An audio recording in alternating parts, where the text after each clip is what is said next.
खुश आमदीद बच्चों, खुश आमदीद नाजरीन और तलबा और तालिबात। आज मैं उर्दू कवायद के मुतालिक आपको पढ़ाने जा रहा हूँ। चूँकि इम्तहानों का मौसम था, इसलिए मैंने उर्दू अदब की जो जितनी शाखें हैं उसके मुतालिक पढ़ाया और कवायद में जो अहम टॉपिक थे, जो ख़ास मौज़ूआत थे, उनको पढ़ाया है। और मुझे उम्मीद है कि आप अच्छी तरह उसको समझ गए होंगे। लेकिन चूंकि अभी न तो स्कूल और न कॉलेज में क्लासेज नहीं शुरू हुए हैं और स्कूल की पढ़ाई अभी पोस्टपोन्ड है, इसलिए मैं बेहतर और मुनासिब समझता हूं कि इस पीरियड में आपको उर्दू कवायद के बारे में तफसील से जानकारी दी जाए। तो देखिए, आज बोर्ड पर जो लिखा हुआ है उर्दू कवायद, तो पहले हम कवायद को समझते हैं। कायदा से कवायद बना है। कायदा की जमा है कवायद। कायदा माने होता है उसूल या तरीका। तो किसी भी जबान के पढ़ने के या लिखने के कुछ उसूल और तरीके होते हैं। तो उर्दू अदब को पढ़ने के भी कुछ तरीके और उसूल हैं, इसके कुछ कायदे हैं, वो पढ़ना हमको जरूरी है। जुबान को सही तौर पर बोलने या लिखने के लिए कुछ उसूल और कवायद मुकर्रर हैं। कवायद पढ़ने का मकसद जबान का सही लिखना और बोलना है। लिहाजा जबान को सही लिखने और बोलने के लिए उर्दू कवायद सीखना बहुत जरूरी है। तो आज हम कवायद के जो जितने हिस्से होते हैं, यानी कवायद के 5 हिस्से होते हैं, और इसके मुतालिक बताऊंगा और बाज़ाब्ता तौर पर उर्दू कवायद आपको पढ़ाने जा रहा हूं। तो इसको देखिए, कवायद के 5 हिस्से होते हैं। इल्म हिज्जा यानी अर्थोग्राफी, इंग्लिश में उसको अर्थोग्राफी कहते हैं। इल्म सर्फ, इटिमोलॉजी, इल्म सर्फ को इंग्लिश में कहते हैं इटिमोलॉजी। इल्म नहो यानी सिंटेक्स, सिंटेक्स, इल्म नहो को इंग्लिश में सिंटेक्स कहते हैं। इल्म बलागत, रेटोरिक, इल्म बलागत को कहते हैं रेटोरिक। इल्म उरूज यानी प्रोसोडी, इल्म उरूज को क्या कहते हैं? प्रोसोडी। तो हर जबान के कुछ उसूल और तरीके होते हैं। तो उर्दू में भी सही बोलने और सही लिखने के लिए कुछ उसूल और कुछ तरीके होते हैं, उनका जानना बेहद जरूरी है। तो कवायद हमको सीखना है और बाज़ाब्ता तौर पर सीखना है, ताकि हमारी जबान पर पकड़ हो जाए और हम कोई भी चीज आसानी से समझ जाएं। अब एक एक करके हम इसके बारे में पढ़ते हैं। जिस इल्म से हरफों को मिलाने और हरफों को हिज्जे करने का तरीका मालूम होता है। इल्म हिज्जा से, इल्म हिज्जा को इल्म इमला भी कहते हैं, हरफों को मिलाने का सही तरीका मालूम होता है। अगर हम एराब नहीं जानेंगे, यानी हरफों को मिलाने के लिए एराब बेहद जरूरी है।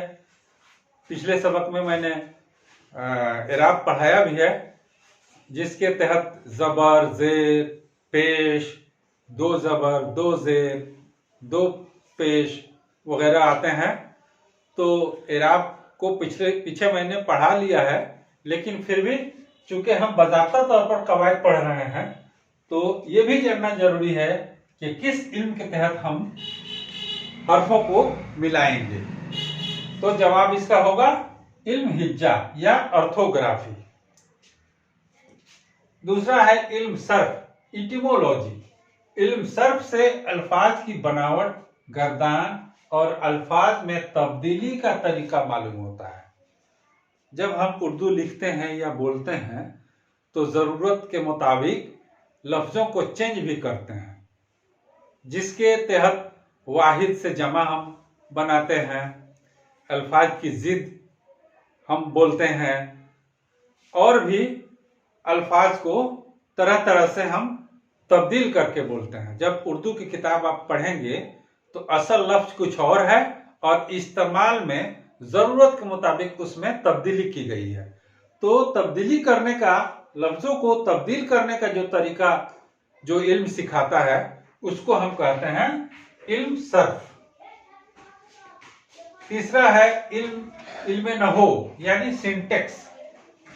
नहो वह इल्म है जिससे लफ्जों को मिलाकर जुमला बनाने का सही तरीका मालूम होता है। यानी हिज्जा में हमने पढ़ा कि हरफों को मिलाने का तरीका कैसे होना चाहिए।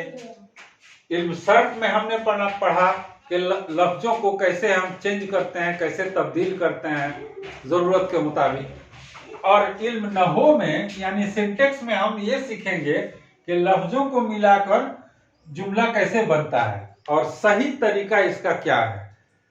तो फाइल के बाद फेल रहेगा कि मफूल रहेगा, कहाँ जमा इस्तेमाल होगा, तब जुमला हमारा दुरुस्त होगा। इन सारी बातों की जानकारी हमको सिंटेक्स के जरिए, इल्म नहो के जरिए मिलती है। एक बात मैं बता दूं कि जिन घरों में उर्दू का माहौल है, घर के अफराद उर्दू लिखना पढ़ना जानते हैं, आपस में उर्दू में गुफ्तगू करते हैं, तो उस घर के बच्चे अपने आप कुछ सीख लेते हैं। इसीलिए कहा गया है कि उर्दू जबान एक तहजीब का नाम है, एक कल्चर का नाम है। लेकिन अफसोस कि हमारे घरों में अब उर्दू नहीं बोली जा रही है। मैं खास तौर से बड़े लोगों से ये दरखास्त करूंगा कि आपस में भी उर्दू बोलें और बच्चों से भी उर्दू में बातें करें, ताकि वो इब्तदाई बातें उनको मालूम हो जाएं। अब देखिए चौथा, इल्म बलागत यानी रेटोरिक। इल्म बलागत वह इल्म है जिसमें अल्फाज और जुमलों की मानवी खूबियां बयान की जाती हैं। यानी अल्फाज और जुमलों की मानी के एतबार से क्या खूबी होती है और मानी के एतबार से क्या खूबी होती है, इसके मुतालिक बयान होता है। आगे हम फिर बताएंगे इल्म बलागत के बारे में। इल्म उरूज, प्रोसोडी, इसको इंग्लिश में कहते हैं प्रोसोडी। उरूज वह इल्म है जिसमें अशार कहने का तरीका और अशार पढ़ने का, परखने का तरीका मालूम होता है। यानी आपकी किताबों में जो नज़में रहती हैं, गजल होती है, रुबायात होते हैं, वो किसी न किसी शायर के लिखे हुए होते हैं। शायर की जो तख्लीक होती है, वो उस तख्लीक को पैदा करने के लिए शायर को वज़न और बहर की मालूमात ज़रूरी है, और शेर कहने का क्या तरीका होना चाहिए। तो इन सब बातों की जानकारी हमको इल्म उरूज से हासिल होती है। अब ऐसा नहीं है कि शेर कहने के लिए या शेर लिखने के लिए सबसे पहले इल्म उरूज पढ़ा जाए। पहले इब्तदाई मरहले में शायर यूं ही शेर कहता है, बाद में उसकी तख्ती की जाती है और वज़न और बहर को दुरुस्त किया जाता है। शायर कुछ फितरी होते हैं जो शेर कहने लगते हैं, बाद में किसी उस्ताद से इल्म उरूज के मुतालिक जानकारी हासिल करते हैं और उसकी इस्लाह कराते हैं। तो इल्म उरूज से हमें शेर की जमा है अशार, अशार कहने का तरीका मालूम होता है और उसको परखने का तरीका भी मालूम होता है। शेर वज़न में है कि नहीं, मिसरा मौजू है कि नहीं, ये सब जानकारी हमको इल्म उरूज से हासिल होती है। तो ये बात की बात है, लेकिन इसकी भी जानकारी आपको होना जरूरी है। अगर आपसे कोई सवाल पूछे कि इल्म उरूज किसको कहते हैं, तो आप कह सकते हैं कि जिस इल्म से अशार कहने या अशार को परखने का तरीका मालूम हो, उसको इल्म उरूज कहते हैं। इस तरह से जो बातें मैंने बताई हैं, इसको आप याद कीजिएगा, बार बार पढ़िएगा और इसका स्क्रीन शॉट भी ले सकते हैं और इसको लिख भी सकते हैं।